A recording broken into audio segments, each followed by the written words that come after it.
جمال الوجود بذكر الإله، وتصفو الحياة بنور هداه.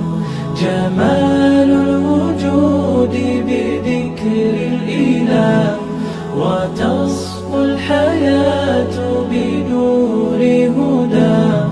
وتطلب نفس له طاعة، ويبلغ سعد إلى منتهى.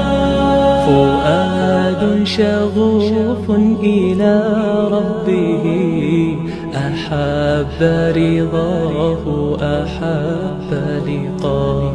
يظل يجيء إلى ربوة قرار، ويسمو وذا مرتضى.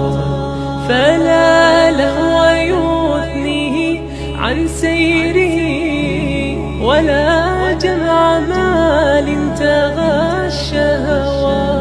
إذا